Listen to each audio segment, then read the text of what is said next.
নমস্কাৰ সকলোকে স্বাগতম জনালো কেএসকে এডুকেয়াৰ চেনেলটোলৈ। আজি আমি এই ভিডিঅ'ত গণিত আলোচনা কৰিম। গণিতৰ 20টা প্ৰশ্ন উত্তৰ বা সমস্যা আমি সমাধান কৰিম। গোটেইকেইটা আপোনালোকে প্ৰেক্টিছ হিচাপে ল'ব। শেষত আপোনালোকে কমেন্ট বক্সত জনাব যে আপোনালোকৰ কেইটা প্ৰশ্ন উত্তৰ কাৰেক্ট হৈছে। প্ৰথম প্ৰশ্নটো লৈছো। ইয়াতে ডিৰেকশ্যন দিছে আমাক যে observe the histogram and answer the questions given below. নিম্নলিখিত হিষ্টগ্ৰামটো লক্ষ্য কৰা আৰু তলত দিয়া প্ৰশ্নবোৰৰ উত্তৰ দিয়া। ইয়াতে আমাক কুৱেশ্যন নম্বৰ 1 2 3 দিছে। আমাৰ সেম হ'ব which groups contain minimum girls. কোনবোৰ গোটত নিম্নতম ছোৱালী আছে।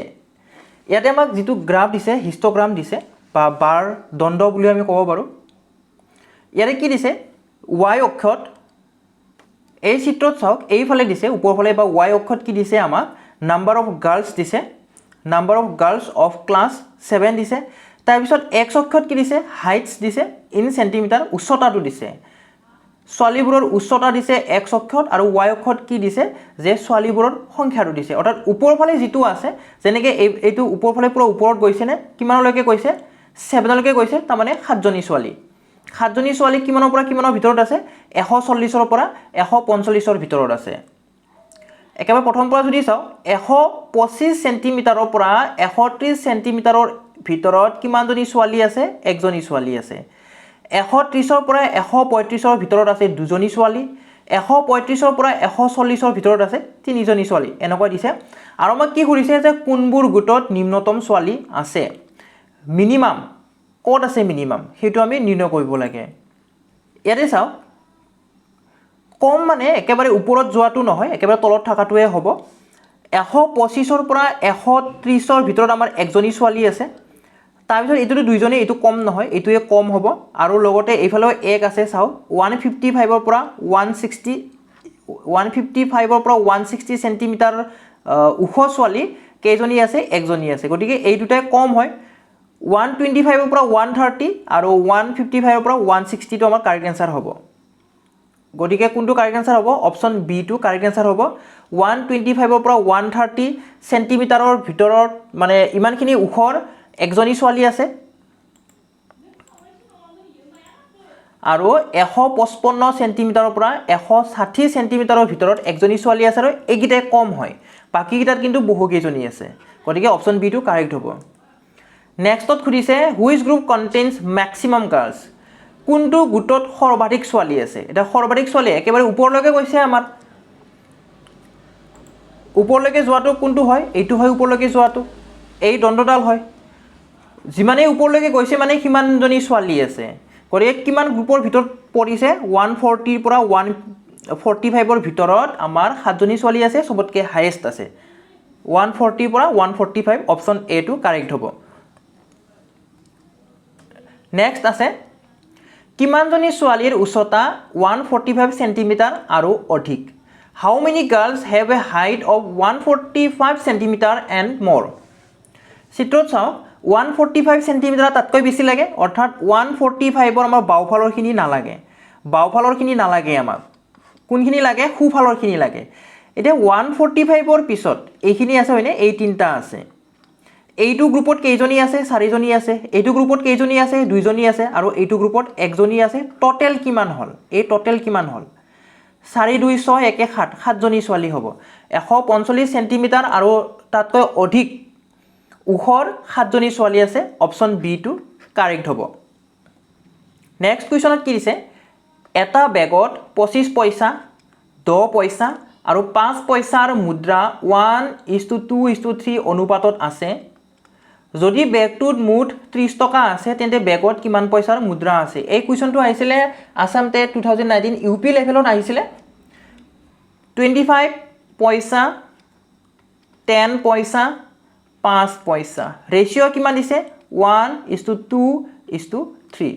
গতিকে ইহঁতৰ ভেলুৰ যদি আমি ৰেচিঅ' চাওঁ তেতিয়াহ'লে কিমান হ'ব পূৰণ কৰি দিম আমি 1:25 আৰু 2:10 আৰু 3:5। তেতিয়া আমি ইহঁতৰ ভেলুৰ যিটো ৰেচিঅ' হয় সেইটো পাই যাম। তেতিয়া কিমান হ'ব 25 20 আৰু 15 হ'ব।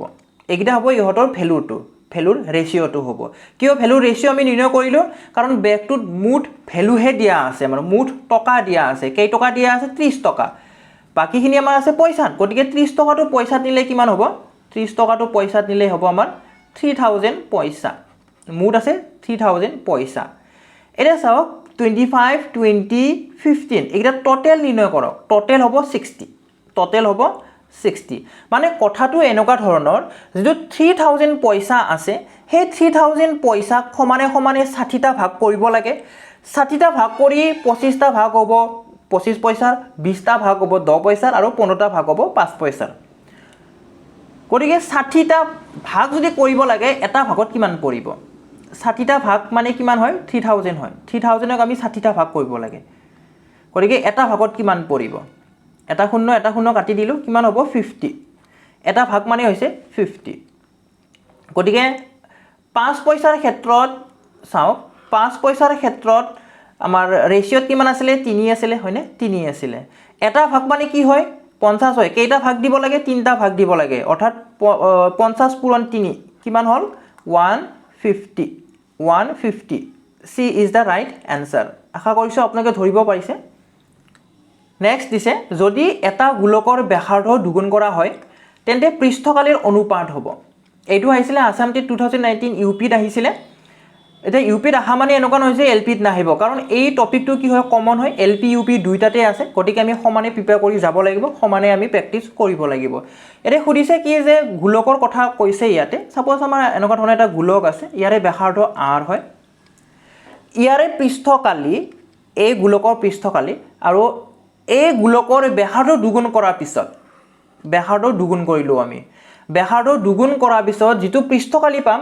এই দুটাৰ মাজত অনুপাত কি হয় সেইটো আমি নিৰ্ণয় কৰিব লাগে গতিকে পৃষ্ঠকালিৰ অনুপাত মানে আপোনালোকে কি কৰক কি মনত ৰাখক পৃষ্ঠকালিৰ অনুপাত মানে হৈছে গোলকৰ ব্যাসাৰ্ধৰ বৰ্গৰ অনুপাত গতিকে ইয়াৰে প্ৰথম গোলকৰ ব্যাসাৰ্ধ কি আছে r আছে বৰ্গ কৰিলে হ'ব r স্কয়াৰ দ্বিতীয়টো কি আছে টুৱাইছ r আছে বৰ্গ কৰিলে কিমান হ'ব টুৱাইছ r স্কয়াৰ এইটো অনুপাত ললে আমি এনসাৰটো পাই যাম কেনেকৈ উলাই আহে চাও কাৰণ আমাৰ গোলকৰ পৃষ্ঠকালি কি হয় 4 পাই r স্কয়াৰ হয় 4 পাই r স্কয়াৰ হয় পিছত যেতিয়া আমি দুগুণ কৰিলে কি হ'ব 4 পাই টুৱাইছ r হোল স্কয়াৰ হ'ব হয়নে 4 পাই কেনসেল যাব সেইটো কাৰণে মই কৈছো যে ব্যাসাৰ্ধৰ বৰ্গৰ অনুপাত হয় বুলি কেনে গতিকে কি পাম r square is divided by twice r whole square মানে কি হয় 4r স্কয়াৰ হয় গতিকে r স্কয়াৰ কেনসেল যাব কিমান হ'ব 1/4 মানে কি হয়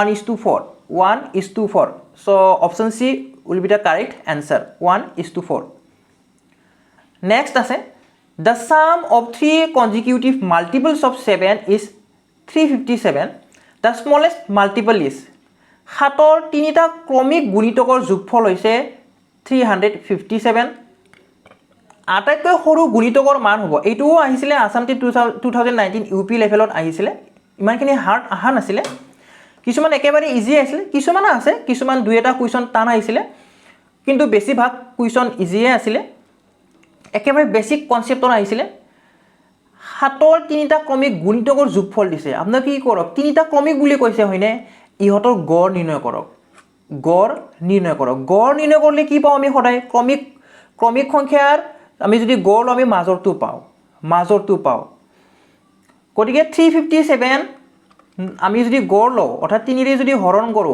তেতিয়া কি পাম আমি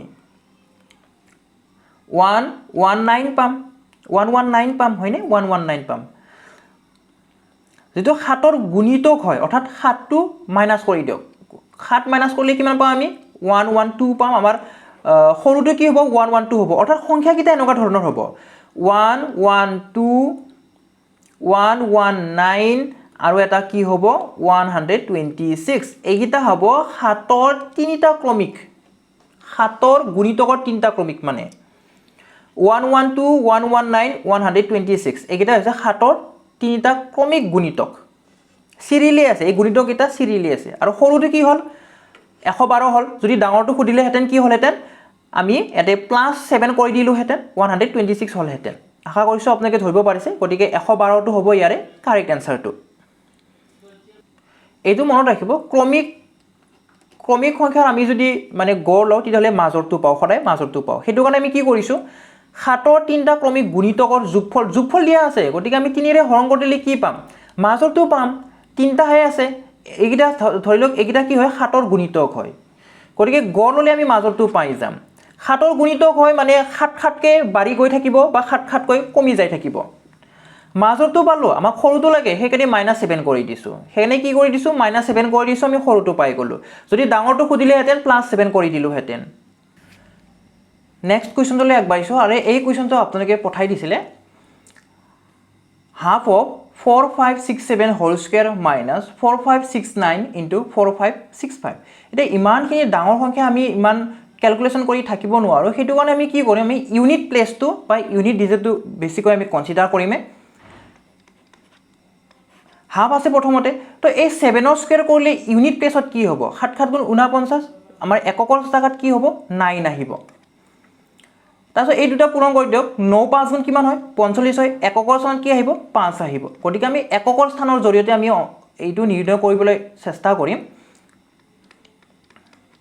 9 পৰা 5 বিয়োগ কৰিলে হ'ব 4 এতিয়া 4 কে আমি যদি 2 ৰে হৰণ কৰো কি পাম আমি 2 পাম অৰ্থাৎ আমাৰ উত্তৰটো যিমানে ডাঙৰ নহওক কিয় এককৰ স্থানত সদায় 2 আহিব গতিখিনি আমি ক্যালকুলেশন কৰি চাব পাৰো কিন্তু আমি কি কৰিম আমি এককৰ স্থানটো আমি কনসিডাৰ কৰিম ইয়াতে আমাৰ এককৰ স্থানত 2 আহিছে আৰু কেতিয়াবা যদি সংখ্যাটো যদি ডাঙৰো ওলাই তেতিয়া হলে আমাৰ এককৰ স্থানত 2 এ থাকিব কিন্তু অপচনত কি দিছে আমাৰ এটা অংকই দিছে আৰু 2 আছে গতিকে এইটো অপচন বি টো কাৰেক্ট হ'ব আৰু হ'বই লাগিব নেক্সট আছে the sum of the greatest and smallest number of 5 digit number is পাঁচটা অংকযুক্ত আটাইতকৈ ডাঙৰ আৰু সৰু সংখ্যাৰ যোগফল হ'ব পাঁচটা অংকযুক্ত সৰু আৰু ডাঙৰৰ কি উলিয়াব লাগে আমি যোগফল উলিয়াব লাগে সৰুটো কি হ'ব পাঁচটা অংকযুক্ত সৰু সংখ্যাটো হৈছে 1 তাৰ পিছত 4টা শূন্য আহিব আৰু ডাঙৰ সংখ্যাটো কি হ'ব আমাৰ 9999 কেইটা আহিব পাঁচটা আহিব এই দুটা যোগ কৰি দিও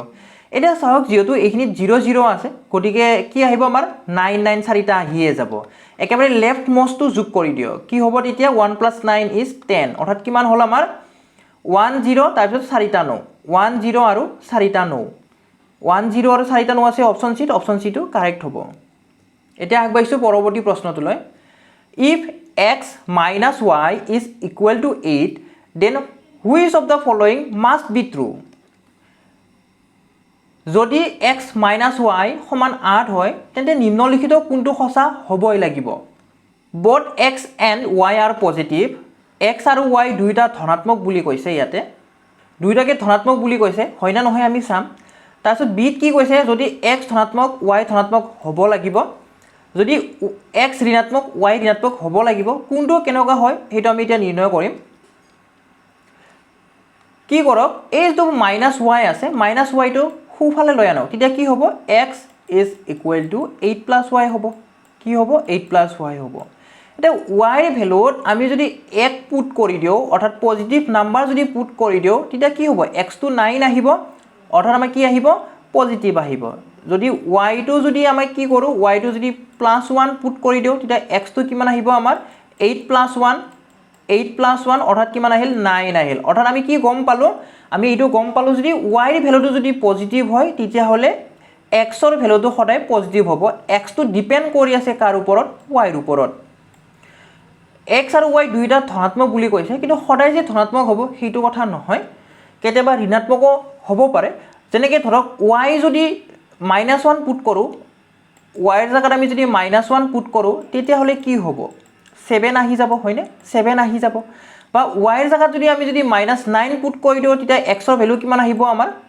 -1 আহিব হয়নে -1 আহিব গতিকে সদায় যে ধনাত্মক হ'ব সেইটো কথা নহয় গতিকে অপচন এ টো মাষ্ট বি নহয় এতে মাষ্ট বি ট্ৰু বুলি কৈছে গতিকে মাষ্ট বি ট্ৰু নহয় যদি x ধনাত্মক y ধনাত্মক হ'ব লাগিব গতিকে x টো y ৰ ওপৰত ডিপেন্ড x টো y ৰ ওপৰত ডিপেন্ড কৰি আছে কিন্তু ইয়াতে কি কৈছে যদি x ধনাত্মক হয় তেতিয়া হে y ধনাত্মক হ'ব বুলি কৈছে মানে এই যে স্টেটমেন্ট হয় এই স্টেটমেন্টত x টো হে y ৰ ওপৰত ডিপেন্ড কৰি আছে কিন্তু এনেকুৱা নহয় কাৰণ কেতিয়াবা কি হ'ব পাৰে যেনেকৈ ধৰক x is equal to 8 - y আমি ৱাইৰ জেগাত -1 পুট কৰি দিলোঁ, ৱাইটো আমাৰ নিগেটিভ আহি গ'ল, কিন্তু এক্সটো নিগেটিভ আহিল নেকি? এক্সটো নিগেটিভ অহা নাই, হয়নে? এক্সটো নিগেটিভ অহা নাই, এক্সটো পজিটিভ আহিছে, ৱাইটো নিগেটিভ, গতিকে এইটো আমাৰ মাষ্ট বি নহয়। যদি এক্স ঋণাত্মক, ৱাই ঋণাত্মক হ'বই লাগিব। যদি এক্সটো আমাৰ ঋণাত্মক হ'ব লাগে, যদি আমাৰ নিগেটিভ আহিব লাগে এক্সটো, তেতিয়াহ'লে ৱাইটো নিগেটিভ হ'বই লাগিব। এইটো আমাৰ সঁচা হ'ব আৰু এইটো মাষ্ট বি হ'ব লাগিব। কাৰণ চাওক, এক্সৰ ভেলু কেতিয়া আমাৰ মাইনাছ আহিব? যেতিয়া নেকি ৱাইহে মাইনাছ হ'ব। যেনেকৈ ধৰক 8 is equal to -9, তেতিয়া আমাৰ এক্সৰ ভেলু কিমান আহিব? -1 আহিব। এক্সৰ ভেলু -1 কেতিয়া হ'ল? যেতিয়া ৱাইৰ ভেলু -9 হ'ল। অৰ্থাৎ এক্স মাইনাছ আৰু ৱাইও মাইনাছ হ'ল, গতিকে এইটো মাষ্ট বি হ'ব। এক্স যদি ঋণাত্মক নিগেটিভ হ'ব লাগে, তেতিয়াহ'লে ৱাইও নিগেটিভ হ'বই লাগিব। গতিকে চি ইজ কাৰেক্ট। গতিকে চিটোৱে কাৰেক্ট হ'ব, অনলি চি। নেক্সট আছে 3ৰে আৰম্ভ আৰু 5ৰে শেষ হোৱা 5টা অংকযুক্ত আটাইতকৈ সৰু সংখ্যাটো হ'ব। কি বুলি কৈছে? 3ৰে আৰম্ভ আৰু 5ৰে শেষ হোৱা 5টা অংকযুক্ত বুলি কৈছেনে? 5টা অংকযুক্ত বুলি কৈছে আৰু সৰু সংখ্যা লাগে। চাওক, 5টা অংকযুক্ত আটাইতকৈ সৰু সংখ্যাটো কি হয়? 1, তাৰপিছত 4টা শূন্য হয়, হয়নে? 1 আৰু 4টা শূন্য হয়। এইটো হৈছে 5টা অংকযুক্ত আটাইতকৈ সৰু সংখ্যা। কিন্তু আমাক কণ্ডিশ্যন ধৰি দিছে, কি হ'ব লাগে? বিগিনিং উইথ 3, অৰ্থাৎ আগত 3 আহিব। আগত কি আহিব? 3 আহিব। লেফ্ট মষ্টটো 3 হ'ব। এণ্ড এণ্ডিং উইথ 5, অৰ্থাৎ ৰাইট মষ্টটো কি হ'ব? 5 হ'ব। অৰ্থাৎ আমাৰ এনচাৰ কি হ'ল? 3, 3টা 0 আৰু 5। 3, 3টা 0 আৰু 5 ক'ত আছে? অপশ্যন চিত আছে, গতিকে অপশ্যন চিটো কাৰেক্ট হ'ব। নেক্সট আছে consider the following statements about natural numbers. স্বাভাৱিক সংখ্যাৰ বিষয়ে নিম্নলিখিত মন্তব্যবোৰ বিবেচনা কৰা। আটাইতকৈ সৰু স্বাভাৱিক সংখ্যা থাকে, এইটো আটাইতকৈ সৰু স্বাভাৱিক সংখ্যা থাকে আমাৰ। কি থাকে? 1 আছে, আটাইতকৈ সৰু স্বাভাৱিক সংখ্যা। নেচাৰেল নাম্বাৰটো যিটো হয়, এক্সিষ্ট কৰে, 1 আছে। আটাইতকৈ ডাঙৰ স্বাভাৱিক সংখ্যা থাকেনে? কোনটো আটাইতকৈ ডাঙৰ স্বাভাৱিক সংখ্যা? মই যদি কওঁ 100, আপুনি ক'ব পাৰে 200, আৰু কোনোবা এজনে ক'ব পাৰে 300। তাৰমানে ফিক্সড নাই, আমি ফিক্সকৈ ক'ব নোৱাৰোঁ যে আটাইতকৈ ডাঙৰ স্বাভাৱিক সংখ্যাটো কি হয়। লাৰ্জেষ্ট নেচাৰেল নাম্বাৰটো কি হয়, আমি ফিক্সকৈ ক'ব নোৱাৰোঁ, কাৰণে এইটো কি হ'ব? আমাৰ নেচাৰেল নাম্বাৰৰ ক্ষেত্ৰত এই ষ্টেটমেণ্টটো ৰং হয়, এই ষ্টেটমেণ্টটো কাৰেক্ট নহয়। দুটা স্বাভাৱিক সংখ্যাৰ মাজত সদায় এটা স্বাভাৱিক সংখ্যা থাকে। Between two natural numbers there is always a natural numbers বুলি কৈছে। দেয়াৰ ইজ অলৱেজ বুলি কৈছে, কিন্তু অলৱেজ নাথাকে, কেতিয়াবা থাকিব পাৰে, কেতিয়াবা নাথাকিব পাৰে। যেনেকৈ ধৰক 2 আৰু 3 কথা যদি কওঁ, মাজত কিবা নেচাৰেল নাম্বাৰ আছে নেকি? নাই। যদি মই 3 আৰু 5ৰ কথা কওঁ, মাজত কি আছে? 4 আছে। মানে কেতিয়াবা থাকিবও পাৰে, কেতিয়াবা নাথাকিব পাৰে, সদায় নাথাকে। ইয়াতে অলৱেজ বুলি কৈছে, গতিকে এই ষ্টেটমেণ্টটো ৰং হ'ব। কোনটো কাৰেক্ট হ'ল? এটো কাৰেক্ট হ'ল। এটো ক'ত আছে? অনলি এ আছে এত, গতিকে অপশ্যন এটো কাৰেক্ট হ'ব। নেক্সট আছে in the above multiplication problem star is equal to, উপৰোক্ত পূৰণ সমস্যাত তৰাৰ ঠাইত হ'ব, ষ্টাৰৰ ঠাইত হ'ব। এই ষ্টাৰৰ ঠাইত কি হ'ব সেইটো আমি নিৰ্ণয় কৰিব লাগে। আমাৰ পূৰণফলটো এটা ইংগিত দি থৈ দিয়া আছে। ইয়াতে কিবা এটা নাম্বাৰ আছে, এইবিলাকত কিবা এটা অংক আছে বা কিবা এটা নাম্বাৰ আছে, এইবিলাকত পূৰণ কৰিছে, ঠিক আছে, পূৰণ কৰিছে। গতিকে ইউনিট ডিজিটটো চাওক, ইউনিট ডিজিট 1 আছে, গতিকে এইকেইটা ষ্টাৰৰ জেগাত আমাৰ 1 হোৱাৰ পচিবল এটা আছে, পচিবিলিটি এটা আছে, সম্ভাৱ্য এটা আছে যে 1 আহিব পাৰে। যদি চাওঁ আমি লেফ্ট মষ্টটো যদি চাওঁ, তেতিয়াহ'লে 1 × 1 কেতিয়াও 8 হ'ব নোৱাৰে, গতিকে 1 পচিবিলিটি 1 হোৱাটো আমাৰ কেঞ্চেল হৈ গ'ল, পচিবিলিটি 1 হোৱা কেঞ্চেল হৈ গ'ল। আৰু কি আছে? আমাৰ 9 হ'ব পাৰে, 9 হ'ব পাৰে, এইকেইটাত গোটেইকেইটাত 9 হ'ব পাৰে। কাৰণ আমাৰ ইউনিট প্লেছত 9ৰ লগত 9 পূৰণ কৰিলেহে ইউনিট প্লেছত কি হয়? 9ৰ লগত 9 পূৰণ কৰিলেহে, মাল্টিপল কৰিলেহে ইউনিট প্লেছত আমাৰ ইউনিট ডিজিটটো বা একক স্থানটো 1 আহে। গতিকে আমাৰ 1ৰ পচিবিলিটি নোহোৱা হৈ গ'ল, কি আহিব? আমাৰ 9 আহিব। এনচাৰটো 9 আহিবই লাগিব, কাৰণ এইফালে কি আছে? 8 আছে। কেতিয়া 8 পাম? 9 × 9 81, তেতিয়াহে আমাৰ লেফ্ট মষ্টত 8 আহিব। গতিকে কোনটো কাৰেক্ট এনচাৰ হ'ব? ডিটো কাৰেক্ট এনচাৰ হ'ব, 9 আহিব। বাকী 3ৰ কথা যদি চাওঁ, 3 কেতিয়াও হ'ব নোৱাৰে, 7 কেতিয়াও হ'ব নোৱাৰে, কাৰণ ইউনিট প্লেছত 1 দিয়া আছে। 7 × 7 9 হে হ'ব, 1 নহয়। 3 × 3 9 হে হ'ব, 1 আছে আমাৰ, গতিকে হ'ব নোৱাৰে। Which of the following numbers is multiple of 8? নিম্নলিখিত কোনটো সংখ্যা 8ৰ গুণিতক? এতিয়া 8ৰ গুণিতক মানে কি হয়? 8ৰে বিভাজ্য হোৱা হয়। গতিকে 8ৰে বিভাজ্য হোৱা আমাৰ বিভাজ্যতাৰ নিয়ম কি আছিলে? ডিভিজিবিলিটি ৰুল কি আছিলে লাষ্টৰ তিনিটা অংক চাব লাগে লাষ্টৰ তিনিটা অংকৰে গঠিত সংখ্যাটো চাব লাগে ইয়াতে আছে 872 972 862 আৰু 962 এইকেইটাৰ ভিতৰত কোনটো 8ৰে মানে ডিভিজিবল যায় সেইটোৱে কাৰেক্ট আনসাৰ হ'ব 872 যদি চাও তেতিয়ালে কিমান যাব আমাৰ 109 পাম এইকেইটা ডিভিজিবল হয় 109 পায় গতিকে অপচন এ টোৱে কাৰেক্ট হ'ব নেক্সট আছে if LCM of 91 and 26 is 182 then HCF of 91 and 26 is আমাৰ লসাগু দিয়া আছে 91 আৰু 26 ৰ লসাগু দিয়া আছে 182 91 আৰু 26 ৰ HCF কিমান হ'ব হেইটো আমি নিৰ্ণয় কৰিব লাগে আমাৰ কি আছিল নিয়মটো HCF into LCM is equal to সংখ্যা দুটাৰ মাল্টিপল বা সংখ্যা দুটাৰ পূৰণফল লাগে কি HCF লাগে LCM এৰে হৰণ কৰিব লাগিব আমি a into b আমি কি কৰিব লাগিব LCM এৰে হৰণ কৰিব লাগিব গুটেকেটা স্টেপ লিখি দিছো যাতে আপোনালোকে সোনকালে বুজি পায় a কিমান আছে 91 আছে b আছে 26 and LCM কিমান আছে 182 এতিয়া চাওক 182 আমি 91 এৰে কাটিব পাৰিম কিমান বাৰ যাব দুই বাৰ যাব 2 গুণ 2 2 9 গুণ 18 দুই বাৰ গল এতিয়া 26 ক আমি 2 এৰে যদি ডিভাইড কৰো তেতিয়া কিমান পাম 13 পাম কিমান পাম 13 পাম HCF হৈছে 13 option a is the right answer ইয়াৰ পিছত আছে আটাইতকৈ সৰু যেটো সংখ্যাৰে √27 ক পূৰণ কৰিলে এটা পৰিমেয় সংখ্যা পোৱা যাব সেই সংখ্যাটো হ'ব এটা পৰিমেয় সংখ্যা যদি কৰিব লাগে তেতিয়ালে আমি ৰুটটো নোহোৱা কৰিব লাগিব এটা 27 √27 ক আমি যদি ভাঙি লও তেতিয়া হলে আমি কিমান পাম 9 * 3 আমি লিখিব পাৰিম তেতিয়া 9 ৰ √, কি হয় 9 ৰ বৰ্গমূল কি হয় 3 হয় অৰ্থাৎ 3√3 এতিয়া চাওক এই বৰ্গমূলটো যদি নোহোৱা কৰিব লাগে আমি কি কৰিব লাগিব ইয়াৰ লগত আমি যদি আৰু এটা √3 পূৰণ কৰি দিও তেতিয়ালে কি হ'ব 3 * √3 3 আহিব আমাৰ পৰিমেয় হৈ যাব আৰু সৰুটো কি হয় √3 এ হয় সৰুটো লাগে আমাক গটিকে आंसर কি হ'ব √3 হ'ব অপচন বি টু কারেক্ট হ'ব দোকানীয়ে জোতা এযোৰ 322 টকাত বিক্ৰী কৰিলে জোতাযোৰৰ প্ৰকৃত মূল্য 350 টকা হলে ৰেহাইৰ হাৰ হ'ব ৰেহাইৰ হাৰ লাগে আমাক ডিসকাউন্ট লাগে মানে কিমান পাৰ্সেন্ট আমি ডিসকাউন্ট দিছো সেইটো লাগে তো ডিসকাউন্ট উলিয়া কেনেদৰে উলিয়াই যেটো প্ৰকৃত মূল্য আছিল সেই প্ৰকৃত মূল্যৰ পৰা কি কৰিব লাগে প্ৰকৃত মূল্যৰ পৰা বেচা দামটো মাইনাস কৰিব লাগে অৰ্থাৎ আমি কিমান টকা ৰেহাই দিছো সেইটো আমি নিৰ্ণয় কৰিব লাগে আৰু কিহৰ ওপৰত হয় ৰেহাইটো প্ৰকৃত মূল্যৰ ওপৰত হয় প্ৰকৃত মূল্যৰ ওপৰত হয় কি লাগে হাৰ লাগে পাৰ্সেন্টেজ লাগে গটিকে 100 এৰে পূৰণ হ'ব প্ৰকৃত মূল্য আছে 350 গটিকে 350 ৰ পৰা 322 বিয়োগ কৰিব লাগিব গুটেখিনি লিখি দিছো 350 ৰ পৰা 322 আমি বিয়োগ কৰিব লাগে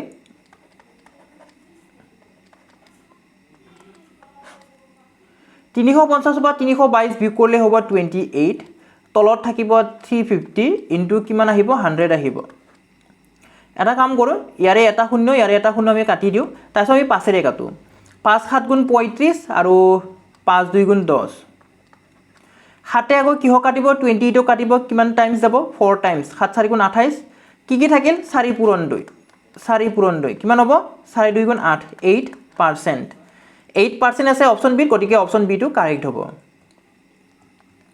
নেক্সট আছে যদি 2a সমান 3b আৰু 4b সমান 5c হয় তেন্তে a is to c কিমান হ'ব কি দিছে twice a is equal to 3b দিছে ইয়াৰ পৰা কি কৰক ইয়াৰ পৰা a is to b নিৰ্ণয় কৰক অৰ্থাৎ যিকিটা সংখ্যা আছে সংখ্যাকিটা ৰাইট সাইডে ৰাখক আৰু যিকিটা এলফাবেট আছে সেইটা লেফট সাইডে ৰাখক অৰ্থাৎ কেনেকুৱা হ'ব লেফট সাইডত অলৰেডি a আছে আমি b টু লৈ আহিম b টু লৈ আহিলে তলত বহিব রাইট সাইডত অলরেডি কি আছে 3 আছে 2 টু লৈ যাম কত বহিব তলত বহিব অর্থাৎ ইয়াৰ পৰা আমি কি পালো a is to b পালো হয়নে a is to b পাম 3 is to 2 পাম a is to b মানে কিমান হল 3 is to 2 একেদৰে 4b is equal to 5c দিয়া আছে তো ইয়াৰ পৰা b by c উলিয়াব পাৰিম আমি b by c উলিয়াব পাৰিম কিমান হ'ব 5/4 কিমান হ'ব 5/4 অৰ্থাৎ b is to c কিমান হল 5 is to 4 হল কিমান হল 5 is to 4 হল লাগে কি আমাক a is to c লাগে কি লাগে a is to c লাগে এটা a is to c আমি ডাইৰেক্টলি উলিয়াব নোৱাৰো কিয় উলিয়াব নোৱাৰো কাৰণ ইয়াতে চাওক ইয়াতে বি আছে কিবা এটা ইয়াতে বি আছে কিবা এটা গতিকে সেইকেইটা ভ্যালুকেইটা আমি একে কৰিব লাগিব ইয়াতে 2 আছে ইয়াতে 5 আছে 2 আৰু 5 ৰ লসাগু কি হয় 10 হয় অৰ্থাৎ আমি এইকেইটা 10 বনাব লাগিব এটো 10 বনাব লাগিব এটো 10 বনাব লাগিব গতিকে কি কৰিব লাগিব এই 3:2 ৰেশিওটোক আমি 5 এৰে আমি মাল্টিপ্লাই কৰিব লাগিব পূৰণ কৰিব লাগিব তেতিয়া কিমান হ'ব আমাৰ নতুন ৰেশিওটো কিমান আহিব 15 5 3 গুণ 15 আৰু 5 2 গুণ 10 15 কি হল 10 হল আকৌ এইটো যেটো b/c আছে ইয়াক আমি কিহেৰে পূৰণ কৰিব লাগিব আমি 2 এৰে পূৰণ কৰিব লাগিব আমাৰ মেইন টাৰ্গেটটো হৈছে b ৰ ভ্যালুটো ইকুৱেল কৰা সমান কৰা ইয়াতে 10 আহিল ইয়াতো আমি b টো 10 কৰিব লাগিব 5 2 গুণ 10 আৰু ইফালে কিমান হল 4 2 গুণ 8 4 2 গুণ 8 অৰ্থাৎ এতিয়া b টো ইকুৱেল হৈ গল আমি h/c ডাইৰেক্টলি লব পাৰিম কিমান হ'ব তেতিয়া 15:8 কিমান হ'ব 15:8 15 আৰু 8 আমাৰ কাৰণ আমাক a আৰু c হে লাগে b টো নালাগে তথাপি আমি b টো ইকুৱেল কৰি লব লাগিব মাজত 15:8 টো হৈছে ৰাইট এনসাৰ অপচন এ টো শুদ্ধ নেক্সট আছে a b আৰু c ৰ গড় বয়স 26 বছৰ কি দিছে the average age of a b and c is 26 years if the average age of a and c is 29 years what is the age of b in years যদি a আৰু c ৰ গড় বয়স 29 বছৰ হয় তেন্তে b ৰ বয়স বছৰত হ'ব এটা চাওক a b c গুটেকেটা গড় বয়স কিমান হয় 26 হয় তাৰে পিছত a আৰু c ৰ গড় বয়স কিমান হয় 29 হয় ইয়াতে কাক ধৰা নাই b ক ধৰা নাই তো b ৰ obviously কি হ'ব লাগিব obviously 26 বছৰৰ তলত হ'ব লাগিব কাৰণ b এ এনেকুৱা এটা ভ্যালু হোল্ড কৰি আছে যি নেকি বাকি কিটা ই বয়কিটা ই হাই থৈ দিছে হেতু কাৰণে কি হল সমানে অৰ্থাৎ এভাৰেজৰ ক্ষেত্ৰত কি হয় বুলি কৈছিলো a ৰো 26 হয় b ৰো 26 হয় আৰু c ৰো 26 হয় হয়নে 26 হয় এটা b উলাই যোৱাৰ কাৰণে ইফালে a আৰু c ৰ ভ্যালু কিমান হল 29 হল কিমান বাঢ়িল চাওক দুয়োজনৰ কিমান বাঢ়িল আগতেটো জমা হৈ থাকোতে 26 আছিল b উলাই যোৱাৰ পিছত কিমান বাঢ়িল 3 কে বাঢ়িছে নে দুয়োৰে বাঢ়িছে 3 কে গতিকে a ৰো 3 কে বাঢ়িল c ৰো 3 কে বাঢ়িল অৰ্থাৎ ইয়াৰ 3 বাঢ়িলে মুঠ কিমান বাঢ়িলে 6 বাঢ়িলে মুঠ কিমান বাঢ়িলে 6 বাঢ়িলে গতিকে চাও b ৰ কি আছিল 26 ই বাকি কিটা ডি থৈ গল যেটো খাই আছিল ই ডি থৈ গল টোটাল কিমান খাই আছিল 6 খাই আছিল ই 6 টো ডি থৈ যাব গতিকে 6 মাইনাস কৰক কিমান হ'ব তেতিয়া 20 হ'ব অৰ্থাৎ b ৰ বয়স কিমান হয় 20 বছৰ হয় অপচন এ টো কাৰেক্ট হ'ব 20 বছৰ